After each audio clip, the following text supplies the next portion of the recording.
Hey everyone, welcome to the Otherz podcast. I'm your host, Stephen Penny. Joining me this week, another, I think, New York native, but at least in New York at this time of recording. Again, if you follow us, you probably follow him. You probably know of him and all the moves that he's making at the moment out there in New York. It is Sim from the Hill. How you doing, man? Yes, sir. I'm good, bro. I'm definitely a New York native, from Harlem, born and raised. And it's an honor to be here, bro. I appreciate you inviting me on. I appreciate you joining us. It's been a while in the making, but you are here at last. We're going to talk about some of the great stuff that you've been working on, that you are working on, and all of that. But first, we must discuss our track as we always do. This week, we are talking about the worldwide smash hit Happy. Yes, sir. The one track that everyone on the planet knows. And I was going to say loves, maybe doesn't love quite so much nowadays, seeing as it has been played to death. Right. But let's go through a few of the stats quickly. Released on the 21st of November 2013. Obviously, it's part of the Despicable Me 2 soundtrack, but then it also appeared on Pharrell's second solo album, Girl. It got to number one in a ridiculous 24 countries. In the UK, it reached number one 3 different times. It was the best-selling song of 2014 in the US, with 6.5 million copies sold, as well in the UK with 1.5 million sold, and it was the most downloaded song of all time in the UK as of, I think, September 2014. And the eighth highest selling single of all time in the UK. Wow. It was also the most successful song of 2014 across the world with 13.9 million units sold. So it did some crazy, crazy numbers. And I think anyone, even if they're not a Pharrell fan, will know the track and will have heard it so many times and seen the video so many times. Yeah. Between that and then just the whole Despicable Me, because that was on the soundtrack, right? Yeah, that's right. Right. So kids know that. I feel like kids are the root. Once kids know a song and it's a thing for them, that's just like, it's everywhere. Yeah, it's worldwide. And it's one of those tracks, you know, I talk about the podcast here to people when they ask me what I do outside of work. And I say, I do a podcast about N.E.R.D and Pharrell Williams. And even nowadays, I still get a lot of blank stares. People are like, who's that? But then you say, oh, you know the guy that did Happy? And immediately people are like, oh yeah, I know that song. I know that guy. Yeah. Just everyone of every age knows it. Every demographic knows it. Right. And not necessarily in the best way, because some people are like super sick, tired of that song. But I think everyone started out liking it. It got so many spins. You know what I mean? Yeah. And It's one of those tracks, it as you say, kind of once kids get into it and it's associated with a kind of a kid's kind of film and it blows up in that way, yeah. it's always going to get that radio play, that TV play. And yeah, it's one of those songs nowadays where if, you know, when I listen to it to kind of go back over the video and make some notes, I don't mind listening to it Same. itself. It's a well-produced, well-made, well-written track. Right. But if it comes on when I'm just kind of listening to music around the house, I will generally tend to skip over it. Right. Nah. It's not one that I want to hear for like the 30 millionth time. Yeah, also I haven't heard it. I mean, I probably have heard it over time, but since it came out, like once it died down a little bit, and I was like, you know what, I don't mind it as much. But I definitely remember that year. I was like, damn, like I'm so over this song. But you know, it's a good song and it's a family song, so I feel like Exactly, and I was going to say, I have an 8-year-old kid, so when Despicable Me 2 came out, he was, I don't know, 5 or something? It was probably a few years ago now, wasn't it? Mm-hmm. 2013, wasn't it? So yeah, a few years back. So he was about 4 or something. And obviously he liked the song and he liked all the minions and stuff. Right. So again, you got to sit there and watch the video on constant loop on YouTube as well, and it gets seared into your brain. Right. So some interesting facts about the song. It was originally written with CeeLo Green in mind. I think, with his voice and that kind of falsetto that's used throughout the track, it would have suited him quite well. I could see that. Yeah. But from what I've heard in sort of Pharrell interviews, this is one that he actually took to the people who were overseeing the soundtrack of Despicable Me. It was the 7th or 8th or 9th track he'd kind of taken to them to find a lead song for the soundtrack. And they turned all the others down. They didn't like them for whatever reason. But he obviously had a demo of this one that he'd recorded, and this is the one they picked up on the 8th or 9th try or whatever it was. So it almost nearly didn't become a song at all. Right. Had it just been passed off to CeeLo, had it not made the Despicable Me soundtrack, I don't know if it had been quite as big, if it didn't have that kind of movie tie-in or anything, but it did, and it turned into a monster. Right. This was also, I don't remember what Pharrell was doing that year in terms of like BBC or whatever, but I know that he was going crazy with the hats. And yeah, that was a big trend. And I know him putting out that visual, he wore like a couple of those hats. Or maybe it was the same hat, I don't really know. But he wore a few in the video. And I just remember that being a real big thing that year.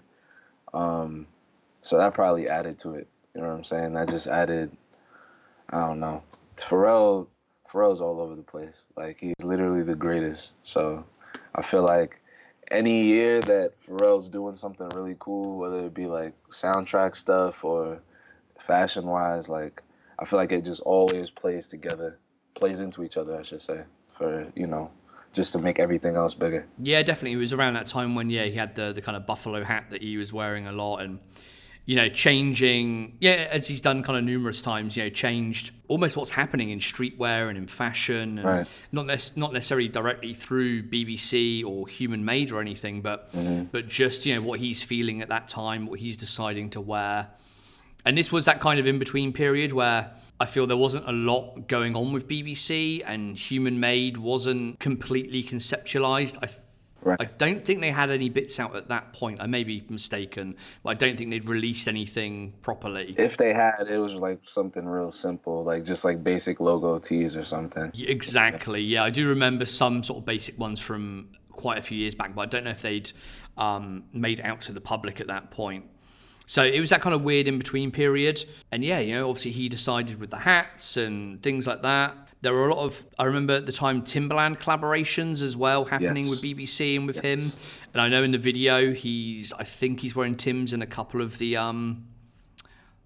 his segments of the 24 hours of Happy thing that he does, at least in 2 or 3, I think. Right.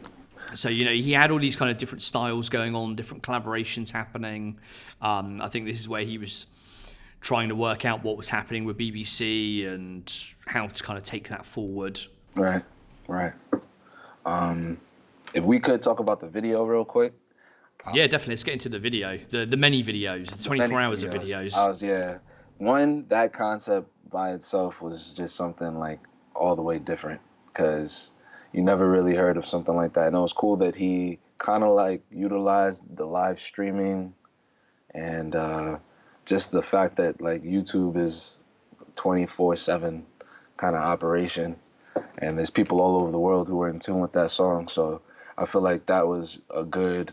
The thing is with Pharrell, you never know if it's like a marketing scheme. I feel like it's never really a marketing scheme with him. That's just his mind. You know what I'm saying? I feel like he's just before his time when it comes to stuff. So that was just a really good ploy. And then the whole video was so diverse. You know what I'm saying? Like, there's people from all over the world in the video, all different skin colors, all different ages, all different, you know what I'm saying? And that played well too, because, I mean, when someone's watching something, seeing someone that looks like you is the best way to get somebody to tune in, you know what I'm saying?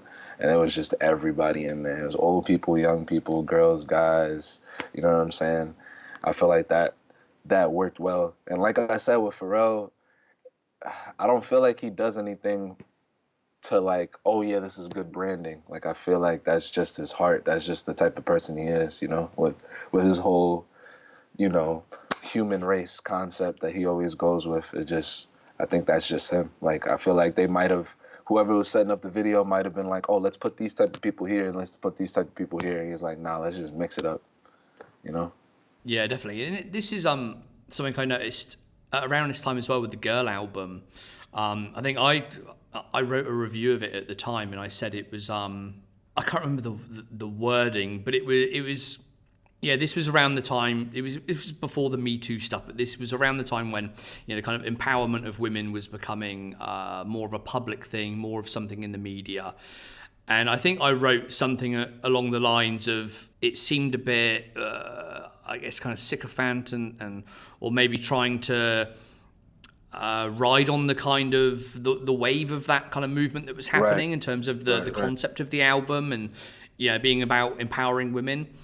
Mm-hmm. But I think I was kind of looking back in hindsight completely wrong. I think he wasn't doing it as a marketing ploy or anything like that. And the same goes with this song and the video and the concept.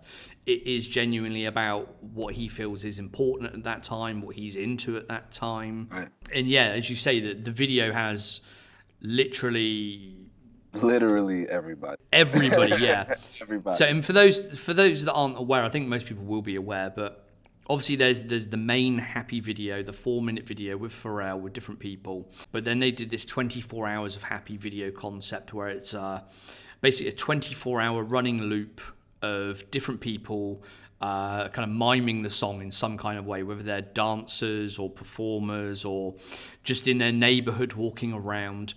And from what I understand, the kind of French team, We Are From LA, were in charge of looking after the video, and they actually pitched the idea to Pharrell, and he was kind of really interested in it. And kind of so, if you go on YouTube, I think there is a version where you can just watch 24 hours of it, or you can go through and find individual ones. Pharrell did he do one for each hour or something? So he may have done 24 different ones or something like that. But altogether, there are 360 4-minute music videos that you can go and watch. The main video itself has 465 million views, nearly 500 million. And if you combine all the versions together, I think they've got something like 1.2 billion views now. I think my son is probably responsible for about 200 million of those in my house. Right. But there's about 1.2 billion YouTube views from that. And obviously, throughout all these different videos, you've got cameos from different people involved in the film, but also kind of friends of Pharrell. So you've got one with Tyler, the Creator, and Earl Sweatshirt. There's an Odd Future one. Right. Kelly Osbourne, Magic Johnson, Sergio Mendes, a really super awkward Jimmy Kimmel one. Super awkward. Super awkward. There was Steve Carell. Steve Carell one, which is almost just as awkward. Yeah, almost, but Steve's also an awkward guy, so it just goes. It's like the middle-aged white guys can't really pull it off too well. There's a Jamie Foxx one, a Miranda Cosgrove one, I think, and then a bunch of other kind of celebrities as well. I think my favorite is just seeing the old school Odd Future cameo, just because, I mean, looking at where they all are now, everybody's still successful, but they're not as much of, that was like Odd Future, not necessarily in their prime, but like, right, you know what I'm saying? They were still together, still moving as a unit. And, I mean, Tyler just had #1 album in the country last week. I mean, everybody's doing their thing, but it's just cool, like, to look back and be like, damn, like, he got them right when they were still together, still moving like a pack. Yeah, definitely. And I'm just adding that Tyler album to my notes, actually, because I had completely forgotten about that, and it's probably worth mentioning when we get to it in a moment. Right. So, in terms of the video as well, it was nominated for the Best Male Video at the 2014 VMAs. I don't think... Oh, it lost to Frozen, I think, if I remember rightly. And another Kids... Actually, no, that was the Academy Award it lost. Oh. It lost the song to Frozen. I can't remember who the video lost to in the VMAs, but it was Best Original Song or something at the Academy Awards, and lost there. It was also nominated for a Grammy as well for Best Pop Solo Performance.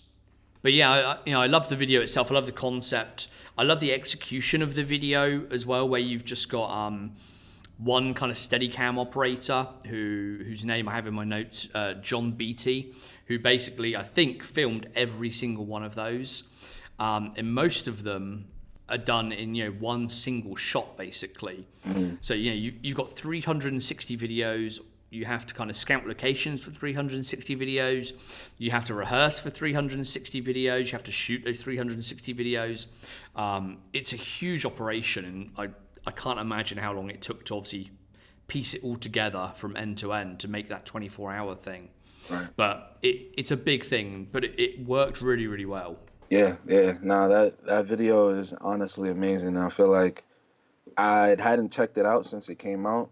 And I checked it out recently, and just like I didn't even, I didn't watch like the whole 24-hour version or anything like that. But just thinking of the song in general, like I don't know. As a musician, I think sometimes about how something can last a long time, and as annoying as that song got to a lot of people over time, I could tell that it's gonna live a long time.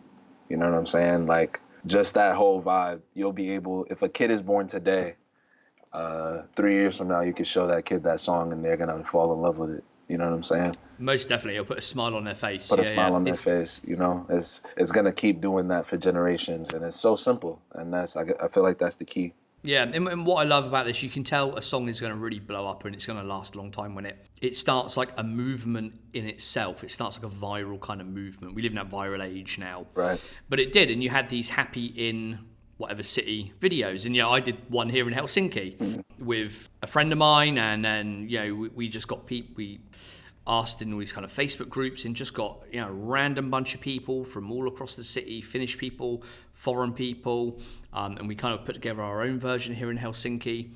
But you've got those versions of those videos from towns and cities in all sorts of, random places you would never imagine on every continent of the earth. And that's when you really know a video or a song is really gonna blow up and it's gonna last. The kind of test of time, yeah.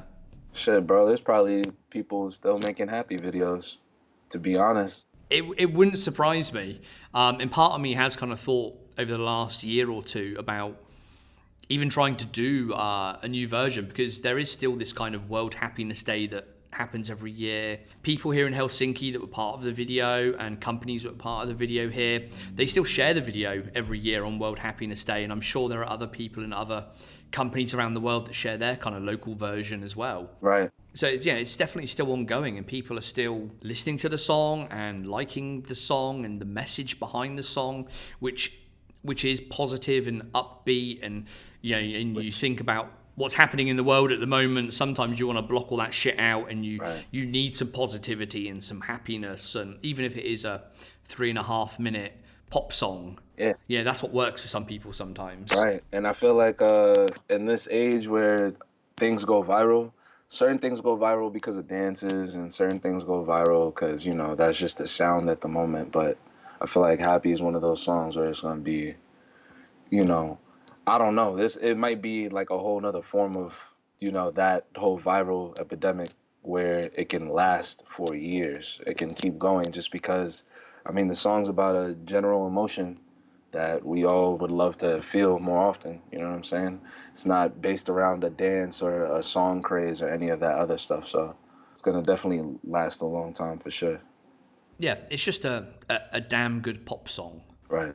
All right, let's. I think we could probably talk about the video in the various versions for hours and hours, but I think we probably need to move on to some other bits and pieces. Let's. We tend to give it the videos and songs a quick score. I think this was probably quite a hard one to score, but if you can give me out of 10 what you think of the song and then of the video, and when I say video, I probably mean the whole kind of general concept of the 24 hours of Happy. All right. Shit, bro. I want to say now, especially now that we're talking about it and we dissected it the way that we have, let me start with the video. I'd give the video like an 11. Yeah, because we really don't know what it's gonna do with time. We really don't know if Pharrell had started a whole wave and it's just gone over our heads and we're not really gonna figure out about it for a couple years. But in general, just the way it was shot, the diversity of the video, which that came out years ago, and I still haven't seen any video as diverse and, as positive and stuff. So I'll give that like an 11. Shit, bro. I mean, in the sense of a pop song, in the sense of a good, generally good feeling song, I give Happy like I I feel like it's hard to hate on, but I say like an eight. I say an eight. Not personally like I want to listen to it all the time, this, that, and the third, but I mean, what can you say negatively about that song? There's not much to not like about it, you know? Yeah, precisely. I think if you'd ask me on any other day, I'd probably say, "Oh Christ, not that song." 4, 4, 5. Right. But when you actually break it down and you think about it as a song and the impact it had on people around the world, and Pharrell's career, I think that launched him into like the stratosphere basically. Like you say, there's nothing really negative you can say about it, in the way it's written, the way it's composed, the way it's produced, etc. So yeah, I'd got to give the song a good strong 8 to 9. Right. It will last the generations. I'm sure it will. In terms of the videos, I'm with you. It gets a good 9 to 10 for me. Just the concept was something completely new. It was completely inclusive. It was completely different. There's something there for everyone and anyone, basically. Right. And like I say, it started this kind of viral kind of thing that people around the world have been involved in. So yeah, brilliant from me. Let's move on. Let's move on to you. Let's give you some time here and talk about what you're up to. So I will go back to how I was aware of you, how I kind of know of you. Mm-hmm. And I think that's originally from the kind of BBC Ice Cream link, where you were doing the ice cream zine Mm-hmm. that you put out. Was that probably a couple of years ago now or something, wasn't it? Shit. That I started making it 2 years ago, but I didn't put it out until last May. Yep.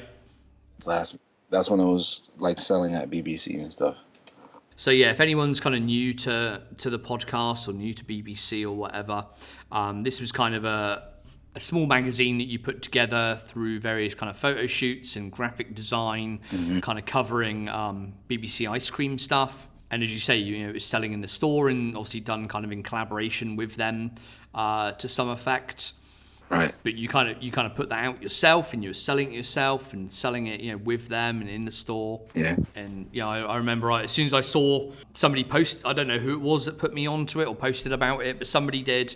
And I followed yourself and ordered a copy myself. And Right. and yeah, kind of what I love is it really follows the kind of aesthetics that I think people love about ice cream, which is those crazy colors and designs and the way it all kind of pops and just really great photos as well. And if you look at it from a creative perspective and creative direction perspective, really, really nice, really well put together. So yeah, that's kind of where I was aware of you for the first time.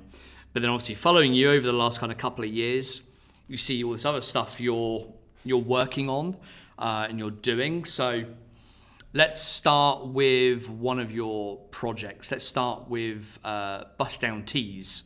Yes, sir. Which I think everyone is kind of aware of now, starting to get very much noticed. I saw the little Instagram posts of you the other day, sitting with the general himself, with Nigo in the store there, of him signing your T-shirt. Big Boss Nigo. That was a great moment, bro. The general himself, yeah. Sir. How and why did you start Bust Down Tees? All right, so I mean, I have a partner in this, Annalisa Zadian, and we both were working at BBC Ice Cream. I want to say around last summer, and it's funny enough because Annalise had worked there for about like a year before I even like got cool with her, got to really talk to her, because we had opposite schedules. So I never really saw her or anything like that, but the other employees had told me that she was cool and whatnot. And I had seen her on Instagram and I was like, oh, she has style. And, but a lot of people in New York have style. But I guess when we finally like linked up or just started working the same shifts, we started talking just about clothes and stuff. And I had seen that she was like a one of one like me. One of one in the sense of, you might get a BBC piece or you might get an ice cream piece or human made piece and you do something to it. You wear it a certain way to make it, your own. And I seen that she was like that a lot of the time. She'd come to work with things that I don't know, just ways where she'll wear something and it's like I never thought about that. Or I know she used to wear some of the BBC stuff that was for men, but she'd wear it herself, and that was always something that I thought was real cool because some of the stuff wouldn't even be that cool, but she'd just make it look cool. Um, and I think Bust Down Tees got started when we were just appreciating like Pharrell from 2005, 2006. And I don't know if you're familiar with BB belts. BB belts, it's a so belt. They're these belts made out of Swarovski crystals uh, through a company called BB Simon. And in Harlem, where I'm from, it was a huge trend in like 2006, 2007, 2008.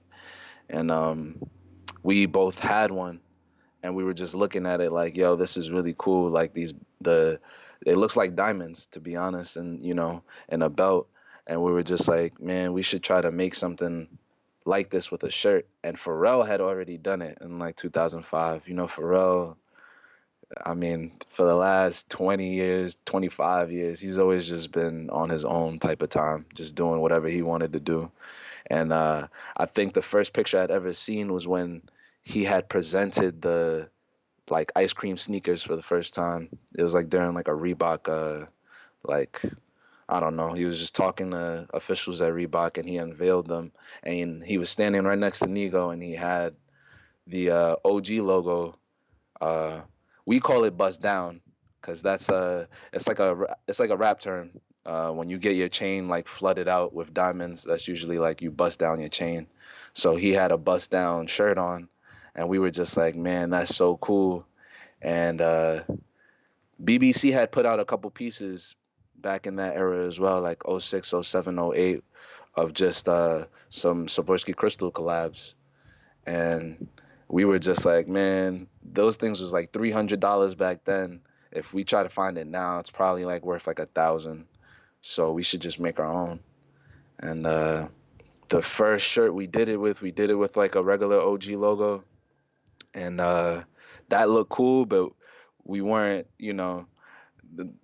we weren't prepared to like. I don't know. That first shirt was just like it didn't look that cool. It looked cool enough for us to just wear ourselves, but uh, we got word of them doing the cocoa tea. It was a 15th anniversary cocoa tea. That was what it was, and they were gonna release it at ComplexCon, and we had seen them. I had done the shipment where the package came in, and we were just like, nah, we have to do something with these. Like we have to try to buy these beforehand and try to put crystals on them. Um, and when we did it, we were just like, nah, we have something here. Like this is different.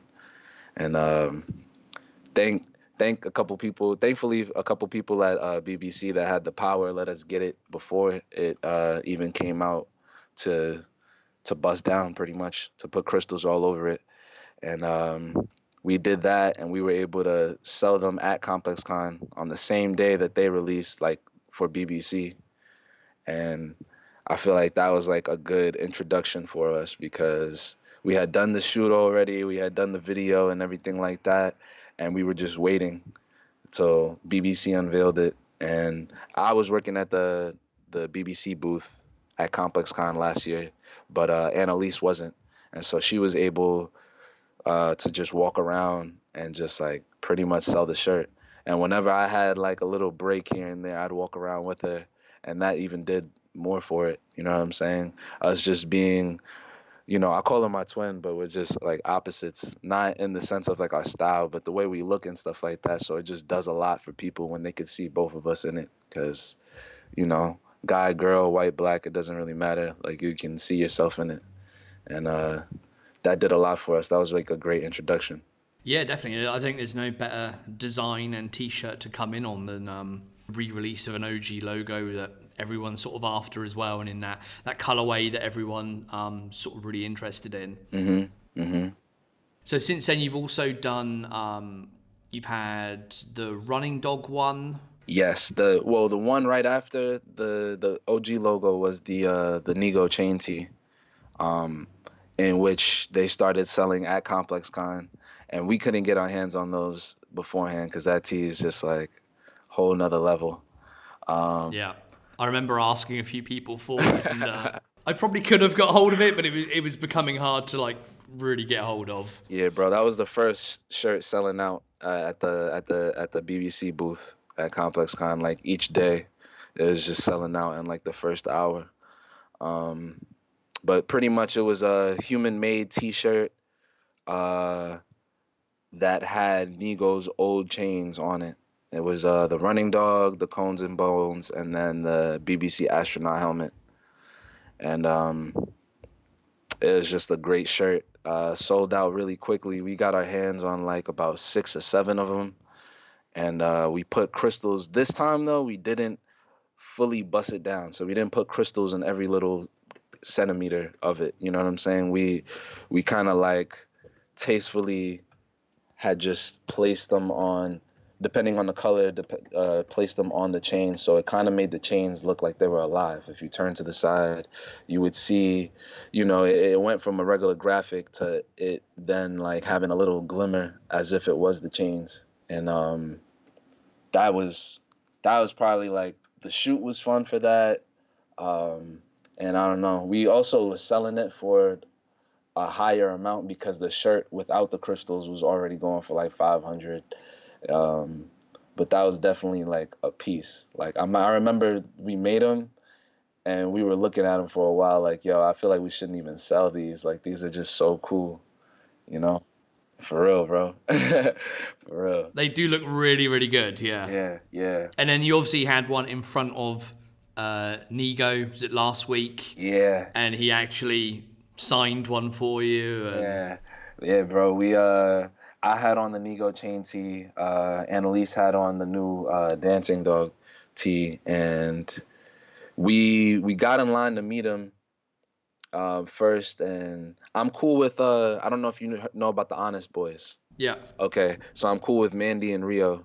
Who I met them at Complex Con, and they like started following me, and they always check up on me and stuff like that. They were with him and Verdi. They were with Nego and Verdi, and when we first came up just to take a picture, I don't think he really saw the shirt. I had on a Curry Up shirt as well, so he was probably looking at that. Um, and he was just nice about it. But then I came around again. I got back in line, and I was like, nah, like I need him to like see the shirt because I don't want to necessarily put it in front of him and say, Nego, look at this shirt, but I wanted him to see it. And the second time around, I asked him to sign it, and he really started looking at the shirt. Like before just signing it, he put the. You didn't want to put it. You didn't want to put it in front of him and say, "Look at my shirt," Right. but you stood there and held it out and said, "Please, can you write your name on this?" Bro. I'm just like, yo, please, like, I didn't have to say, like, yo, check this shirt out. We made this, that, and the third. We never got to say that, but I just remember him putting the marker to the shirt and then like taking a step back and being like, oh shit, like the shirt is actually like alive, He was just like looking at it and moving from side to side, and I was like, damn, this is so amazing. That's some like Inception level shit. Like Seriously, bro, because he's looking at the shirt of his chains and he's just like, it's crazy. It's crazy, bro. But that definitely, that made everything we're doing with Bust Down Tees worth it, to be honest. And I had met Pharrell actually at Complex Con with the Coco tee, the Bust Down one, and he didn't say anything about it specifically. He was doing so much, but I know he appreciated it for sure. And he probably thought, he made it. It was some type of, exclusive release, but it meant everything to us to meet Nego and to have him check out the shirt like that, and to have Mandy and Rio also like appreciate the shirt, and that was just everything, bro. That was everything because Nego's really general, also super intimidating dude. Pharrell you'll get a smile out of, but Nego is bold face all the time.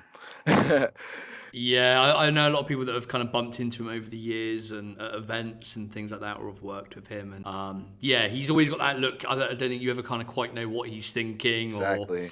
What's going through his mind. Yeah, like say with Pharrell, he's like, he'll smile, and like when I met him last year and stuff, he'll go in for a hug if you want that, and he'll like chat away to you, and and he'll be like, "Yeah, I really appreciate you guys and all this." Yeah, with Nigo, it's deadpan almost. It's Yeah. yeah, And I don't know, bro. I fanned out. Like when I met Pharrell, he actually approached me and he, shook my hand and stuff like that. And we talked for a second. And that wasn't the first time I had met Pharrell. But he's honestly just like a super genuine, nice guy. But like I said, Nigo he's intimidating. He has that bold face on. He could be happy, he could be mad. You don't really know.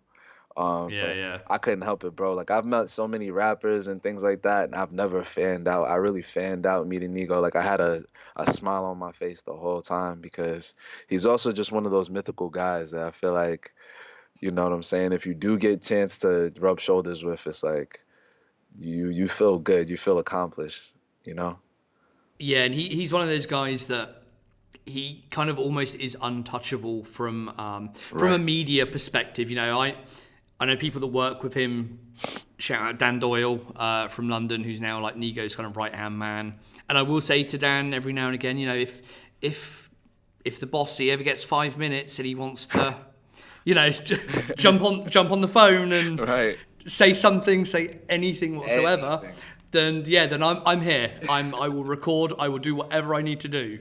But the answer is always like, no, sorry, he doesn't do that kind of thing. Yeah, yeah, he doesn't. And I mean, he does so much and he barely says anything about it. He just does it.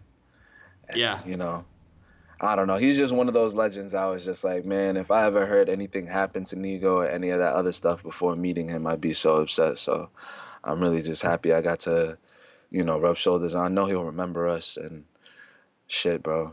Still, since a kid, I was always like, yo, if I hope I could go to Japan one day and like go through his archive and this, that, and the third. And I just feel like that dream got a little bit closer just meeting him. So, fingers crossed. no, I know the feeling. It happened to me last year as well with Pharrell and getting to hang out with those guys. Mm. So yeah, I know the feeling very well. But the next step, for myself, I've had Shay on here. The next step is Chad and maybe one day Pharrell, or to get something in their hands. Yeah. And I guess for you guys, a next step would be one of those teas actually on the On. likes of Nigo. Right. And I feel like they appreciate creativity so much that it's not that far fetched. And you know, we already have ties to BBC ice cream. We're really a part of this culture.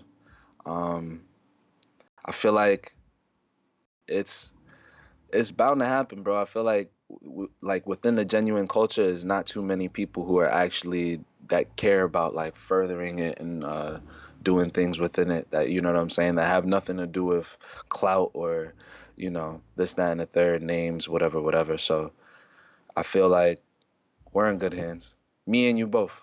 Like for real, Yeah, man. we're closer than we probably think.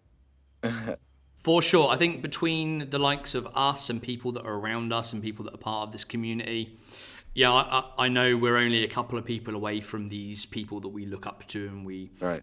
kind of aspire to be to a certain extent. So yeah, and like I say, we had Shay on the podcast. Right. He invited us backstage and we hung out with Pharrell and Chad and Shay It's and crazy. and yeah, and I never in a million years would I imagine that to have happened, especially not after I don't know what we'd done then, 10 podcasts or something. Right. Absolutely ridiculous madness. So we're never that far away. It's never sort of too big to dream these sort of things. Right. I think between us, we know enough people, and I think we all know the right people. And I think you just got to keep working at it, working hard, and Straight these up. things they come eventually. The people notice, and they come eventually, definitely. Right. For sure. For So sure. what's next for Busttown Teas? What are you working on at the moment? So right now we're on the Dancing Dog, which is pretty much the Running Dog shirt, same design, but it's outlined with crystals. Um, the Running Dog is obviously like a classic design, probably one of the most memorable ones outside of like the just the OG logo or like the astronaut head. Um, and it's something that everyone's itching for now, especially with all the changes that BBC ice cream has gone through over the years. Everyone wants like the OG shit now. Everyone's looking, you could have gotten a running dog 10 years ago for $30, and now people are selling them for 250, 300, things of that sort, even worn ones, faded ones. Um, so with this summer approaching, I mean, pretty much almost here in New York, um, the dancing dog is where we're getting off. I mean, we're just pretty much, it's just any, and we're also customizing any colors that someone wants, because we feel like that's a way of, not the future, but that's just something that everybody wants now. Everybody wants their own. Everyone wants to be a one of one, or have something that appeals to them more than everybody else. So we're just we have that door open for someone that says like, oh, I just bought these Air Forces, or I just got these, you know what I'm saying, these human race shoes or whatever it might be, um, to just be able to match that colorway and have the same crystal effect and the same, OG logo effect, not actual OG logo, but the old school logo effect, and just pretty much do their own thing. So that's pretty much what we've been riding with right now, and a lot of people love it. A lot of people love it. We also are working on our own kind of concept outside of the BBC ice cream realm, um, but it's always going to be tied in because we got the idea from the master himself. You know what I'm saying? Like that storyline is always going to be there. Just me and Annalise working at BBC and seeing all the clothes all day, all the time, and meeting Pharrell and looking up old Pharrell pictures. It's actually crazy. Not even to go off on a tangent, bro, but it's so crazy how in today's day and age, like especially with the type of streetwear that I'm into, uh, when you look up the inspiration, even on, do you know the Instagram Hidden New York? Yeah. Okay. It's like 50% of the streetwear stuff that comes up on there is OG Pharrell and Nigo. And it's so crazy that like kids are basing their whole style on these two men 10 to 15 years ago. Like they have so many people in between time, you know what I'm saying, whose style they could be looking at and this, that, and the third. And it's like, nah, like these two dudes are like at the helm of it and still there. And I think 5 to 10 years from now, it's gonna be the same shit, bro. You know what I'm saying? And it's like that's how you know that this is real. It's a serious thing. Yeah, yeah, for sure. We will put a link in the show notes to the Bust Down Tees Instagram, as well as the kind of online store that you've got as well. But if people want to go there now, they can go to Bust Down Tees on Instagram, and there's a link, I think, in your what's it called, in the profile thing there. The bio, right? The bio. That's the what I was looking for. You've got it. But yeah, bust down tees, we still going strong. We're still creating new concepts and everything like that. But yeah, we're really just on the customization thing right now, and the dancing dog is doing a lot for us. Between meeting Nigo with that, but also we got to chill with there's a bunch of things we don't talk about, but we got to chill with Playboy Cardi and Iggy off of the shirts as well.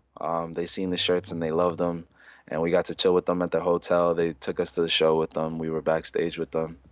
Um, I mean, it's just opening up a lot of doors, for real. That's the thing, man. Yeah, you got to keep working hard. All these people, they start to notice eventually if you're doing good things and the right things and doing it the right way, Right. and it all works out. It all works out. Specifically, if I could say this, because this was like really inspiring for us, we were having a horrible week the day we actually got to the day Cardi bought two of the shirts. Um, it was like super slow at work. And we weren't, I don't know, it was just like a bad week. And none of the shirts were selling or anything like that. And Playboy Cardi came in to BBC and Annalise showed him it. And he was just like, yeah, bring a couple of these to the hotel room. And I mean, we're not trying to say anything besides just like you were saying, like you got to just keep working on your stuff. You just got to keep working and stay humble about it because you could have a horrible, we had a horrible week that week, but you might have a horrible month or a horrible year where no one's tuning in and no one's really showing appreciation, or, you know what I'm saying? You're feeling like things aren't working right, or like you're wasting your time, or you're putting too much money into it, or whatever it might be. And I mean, shit changes just like that, especially when you really believe in your shit and, you know, there's actually something there. You just got to stay grounded about it. Yeah, definitely, definitely. Okay, so before you have to run, let's also quickly talk about the music as well. So obviously, people that follow you will probably know that you're also a musician. Recently, did involved with Annalise and some other people in a fairly big show. Is it at the Bowery there in New York? Yes, sir. Sold out show at the Bowery Electric. Annalise headlining. I played right before her, and then we had two other artists as well. But such a great show. Me and my DJ both had on bust down tees as well, and we make sure to plug that in. Always stay on brand. Always stay on brand. Yeah, you got to think about these things. So in terms of the music, how's that going? Are you recording stuff at the moment? Is there stuff coming up? Where Hey, can bro. people find all your stuff? So, my Instagram handle is Sim from the Hill. I actually have a song dropping tomorrow, that I haven't said anything about, but broke the news here. This whole summer, I'm gonna be dropping so much. I only have 4 songs out at the moment, and when I played that show last week, I did I performed 10 songs. So there's so much going on behind the scenes. I'm really trying to make sure that people see that artistry first and foremost, because I'm a man of many, many, many, many, many different crafts. You know what I'm saying? Between designing and graphic designing and, photography and all types of stuff. But the music is really where it hits home. So, yeah, this summer, definitely look out for a lot of the new music. Uh, I'm shooting a video in BBC, actually, things of that sort. It's all gonna get tied in together. But yes, tomorrow the song that's actually dropping is called Bust Down. So Always stay on brand. always stay on brand, bro. But yeah, this summer is gonna be a great one for my music. Same thing for Annalise. She's shooting some visuals. Uh, Everything's looking up, bro. That sounds good. So I don't know when I'll get to edit this podcast, but if it's after you drop the song, then I will obviously make sure there's some links in the show notes. But I'll make sure you at least the Instagram and stuff like that is in there as well, so people can head over there and check out all the new stuff. Appreciate you, bro. So much. All right, and let's quickly wrap up before you have to go with some other bits of news and releases and stuff that's happening at the moment. A friend of the show, Doughboy Meets World, released some new visuals, I think last week or the week before, and I don't think I mentioned it previously. So 3 new videos. There's also the new album coming soon as well, so make sure you go and check out that, people. At BBC, we've got the Stephen Harrington capsule and figure release tomorrow, and obviously we're recording this on a Friday night, so this is on the Saturday, so again it may already have come out, it may not by the time I post this. Really nice collaboration. The figure looks really good. The capsule collection and the artwork used there looks really good. Hopefully, if you listen to his podcast, you will hopefully know who Stephen Harrington is, but if you don't, then definitely go and check out his artwork himself. There's also a Pharrell and Kanye inspired exhibition happening over in Brooklyn, so if you're in New York, then you should definitely go and check this out. This is from somebody that follows the podcast, Robert Owusu. His Instagram is Third Eye View, so that is IIEYEVIEW. I'll put a link in the show notes. That exhibition is from June the 6th to the 8th, so that's in about a week's time, at the Seven House Gallery in Brooklyn. And some people will have probably seen some of these things being shared on Instagram, but he's also doing a Pharrell, in my mind, character plush toy as well. He's got a bunch of those on order, and some other merchandise, I think, at the exhibition. So Of course, if you're a Pharrell fan, a Kanye fan, an art fan, make sure you go and kind of support one of the community over there in Brooklyn and go and check out that exhibition, which will be in about a week's time. Again, links in the show notes. A couple of new album releases, probably worth mentioning. You mentioned it earlier, the new Tyler album. To be honest, I'm not a big Tyler fan. I never really have been. He's got a few good tracks here and there and some bits that I'll listen to. But this album came out. I gave it a spin end to end. I've given it a few listens since then. A really, really good album, I thought. Yeah, same. You can tell, obviously, he pulls a lot of his influences from the Neptunes, from Pharrell and Chad and N.E.R.D. There's a lot of kind of references there to their stuff. So if you like that kind of sound, you will probably like this album, as you will a lot of his stuff. But a really good album, a well-written album, a well-produced album. Some good guests on there, Pharrell being one of them, Kanye and some other people. Were you feeling the album? Yeah, and it's the same with me. I was never really too much of a Tyler, the Creator fan. More of a fan of his personality than his music, but I definitely tuned into this album, and within the Pharrell Neptunes helm that he's usually going for, I feel like he's crafting his own shit. And like I said, I mean, it's all going under the same umbrella. Yeah. But it's cool to see it, like, to see him get better with it, but also just, before it kind of sounded like a soundbite, like a Neptune soundbite or like an N.E.R.D soundbite, and now it's finally just crafting into his own world within the Neptunes, inspiration. So I fuck with it. Yeah, definitely. He definitely seems to be growing as an artist and as a person, and it's his own more modern take on Right. That Neptunes and N.E.R.D inspiration, which I really, really like. And like I say, I really like the sound of the album. So that's going to be a good one to be spinning over the summer. Also, new album today, really good potential summer album, the new Skepta album, Ignorance is Bliss. I've given that, I think, 4 back-to-back listens so far today. Yeah. Really, really feeling it. Really like it. I'm a big Skepta fan anyway, obviously being from the UK and stuff.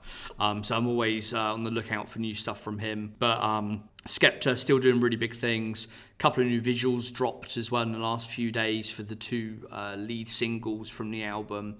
So they're on YouTube, so go and check them out. But the album itself, nothing groundbreaking, I want to say, on there. But a consistent album, a strong album. Like I say, I've listened to it 3 or 4 times back to back, and it keeps growing on me. So definitely go and check that one out. And let's round things off with latest pickups, because I did mention this last week when Sixth Letter was on. We were going to talk about pickups. Obviously, he has probably the greatest potential pickup collection ever, and we never ended up talking about it because we ran so long. Yeah. I've not really got anything from the last few weeks. I've tried to chill a little bit. Couple of bits of vinyl though, the Beeper record by Family, and then also there was a re-release of Fly or Die a couple of months back now with a special kind of red vinyl. That's out there at the moment. I can't remember where I got it from. I'll try and dig out the link. But if you are desperate for a limited copy of Fly or Die with red vinyl, you can go back and check Chad Hugo's tweets. I think he tweeted something about it a number of weeks back with a link and everything like that. And there's probably still some available, so you can go and get that. And how about yourself? Anything you've copped recently? Anything that's come out that you're kind of feeling at the moment? I definitely got some of the Girls Don't Cry Human Made collab stuff. I recently also got a BBC one of the trunks. I feel like you've gotten those too. I've got a couple of those, yeah. Yeah. It's been sitting in my room for like 2 weeks. I still don't know what I want to put in it. Mine's still stacked up in the lounge, empty, with a fan on top of them, yeah. Yeah, I'm like, something cool has to go in there. But besides that, I don't think I got anything recent from BBC. I mean, my collection is just getting crazier. Shout out to Sixth Letter too. Sixth Letter, yep. That man is different. I feel like one day I have to do an ice cream zine, but just him. Like, he literally has that much. He's got everything. He's got all the OG stuff. I think, if you wanted to do like a BBC Ice Cream retrospective with all the OG stuff, all the Swaro stuff, all the early Prince, like he's the man. Just yes, you go sir. to him. I gotta fly up to him and just do one with him. No, to be honest, because I did the ice cream zine and did most of the content before even finding. Well, I already knew about him, but like before me and him actually were able to talk and exchange words, and he really has like. You feel me? Like the grail. The grail Yes. shit. So yes. He's the one for sure. We're all envious of him. Yeah, we are. Straight up. All right, well let's wrap it up there because I know you need to be making a move, and we've pretty much hit the hour mark anyway that we try and aim for. So good timing all round. You can find myself on Instagram and all the social media platforms at Steve R. Penny. You can find this podcast at Otherz Podcast, or you can go to theothers.net for the website, and where you can stream all the episodes. You can get all the show notes and all that kind of thing. Where can people find yourself? So you can find me at Sim from the Hill on Instagram. You can find Bust Down Tees at Bust Down Tees on Instagram. You can look up my music on Spotify, SoundCloud, Apple Music, Tidal. And yeah, man, it's Harlem World. I try to represent where I'm from really, really well. Try to stay true to the culture. And I mean, thank you for having me, bro. It's cool just to be able to have this link globally and just continue building. Like I said, we both were saying, man, we're way closer to where, the people we aspire to be around and aspire to talk to and rub hands with. We're way closer than we think. And that goes for anybody with their own dreams or any of that other stuff. It seems like things are so far away, but we're real close, Yeah, for sure. It's when you start connecting, and in this community we have, it is a small world. And like I said earlier, I didn't dream in a million years I'd get to do the things I've done and meet all these kind of people that come on the podcast, like yourself and everyone else that's kind of jumped on as a guest, and the likes of Annalise as well. And shout out to Annalise as well, as you have mentioned. Shout out to Annalise, yes sir. I have to mention, I will very, very quickly mention the story of meeting her, because I am truly embarrassed by the story of meeting her. What is it? It's nothing too bad, but I was in New York last year. Mm-hmm. I came through the store with Dave, Mr. King of Creams himself, to come in, and we'd seen Mimi, and we came in to see Jules and Damien, and Annalise was working, and I had no idea who Annalise was. So I kind of went over and I said, would you mind, can I put my bags behind the counter? Because she was stood near the counter. And she was like, yeah, of course, I'll keep it on your bags for you, and I'll look out for it and stuff. And then I went about my business. And it was only after that someone, probably Dave, said to me, oh, Annalise is like a really dope singer and she's becoming really popular. And I was like, I had no idea who she was. I had no idea who the girl I just spoke to was. So I then obviously had to look her up on Instagram, and was like, oh shit, yeah, she is actually doing this really cool stuff and she's really popular. Yes. And yeah, I had no clue. I was quite embarrassed by the fact that I had no clue about this stuff. Nah, that's partly your fault, but at the same time, Annalise acts so such a normal girl. You know what I'm saying? You really wouldn't figure that there was anything you can from looking at her. She looks like she's different and she looks like it's, but I feel like she carries herself so normally and so regularly. It's you could easily rub hands with her and not really know. Yeah, and obviously I had no idea. My oblivious ass just had no clue whatsoever. But I'll also put, I prepped all the links to Annalise's stuff as well. So I'll put all those links in the show notes too. So if you want to go and check out Annalise's music and all the stuff she's working on, you can follow those links, and they'll be in the show notes in whatever podcast app you're listening to this on, or on the website as well. All right, so let's wrap it up there, I guess. You can make a move and get on with your day, and I can start thinking about dinner and going to bed. Yeah, I appreciate you so much, bro, for real. No, thank you. I appreciate you coming on, and we'll definitely have to do this again at some point. But as I say, at Sim from the Hill, links in the show notes, theothers.net, and let's call it a day. So thank you for listening, everyone. We'll speak to you next time. Bye-bye. Bye. Cue me, dog.